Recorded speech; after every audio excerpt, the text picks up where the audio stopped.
السلام علیکم ورحمۃ اللہ وبرکاتہ دوستوں، امید کرتا ہوں آپ خیریت سے ہوں گے۔ میں ہوں محمد مقصود قاسمی اور آپ دیکھ رہے ہیں باغ مدینہ یوٹیوب چینل۔ غزوہ ہند کے متعلق ایک پرانے فتوے کو لے کر کھڑے ہوئے تنازع کے درمیان دارالعلوم دیوبند کی سپریم پاور مجلس شورا کا 3 روزہ اجلاس 28 فروری سے منعقد ہو رہا ہے۔ خیال ہے کہ شورا اس معاملے میں قومی تحفظ اطفال کمیشن کے حوالے سے کوئی اہم فیصلے لے سکتی ہے۔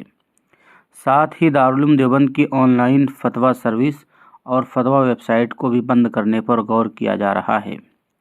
تاہم اس پر تاحال کوئی متفقہ رائے نہیں بنی ہے اور اس پر حتمی مہر شورا میں ہی لگائی جائے گی۔ دوسری طرف دارالعلوم دیوبند کے محتمی مولانا مفتی ابوالقاسم نعمانی نے اپنا تحریری جواب ڈی ایم کے پاس بھیج دیا ہے۔ تعلیمی اصلاحات کے حوالے سے دارالعلوم کے مہمان خانے میں 3 روزہ مجلس شورا کا انعقاد کیا جائے گا۔ کہا جا رہا ہے کہ شورا کے اجلاس میں غزوہ ہند کے تنازع پر بھی سنجیدگی سے غور کیا جائے گا۔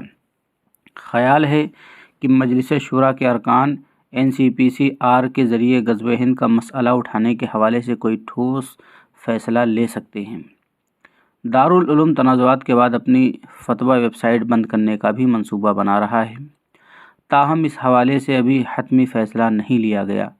ایسے میں خیال ہے کہ دارالعلوم کی مجلس شورا میں ہی کوئی حتمی فیصلہ ہوگا۔ آپ کی معلومات کے مطابق بتا دیں کہ دارالعلوم کی ویب سائٹ کو ہر ماہ ہندوستان اور بیرون ملک سے قریب 2 کروڑ لوگ دیکھتے ہیں۔ 40,000 فتوے آن لائن دیے جا چکے ہیں۔ دارالعلوم کا دارالافتاء سے 1 لاکھ سے زیادہ فتوے دیے جا چکے ہیں۔ 2008 کے بعد فتوے کے آن لائن ہونے کے بعد سے اب تک 40,000 سے زائد فتوے دیے جا چکے ہیں۔ ادھر ابھی تک دارالعلوم کے خلاف کسی بھی معاملے میں کوئی رپورٹ درج نہیں ہوئی ہے۔ Doctor Vipin TADA SSP Saharanpur نے کہا کہ اس معاملے میں SDM اور CO کی ایک کمیٹی تشکیل دی گئی ہے جو تفتیش کر رہی ہے۔ تحقیقاتی رپورٹ تاحال موصول نہیں ہوئی۔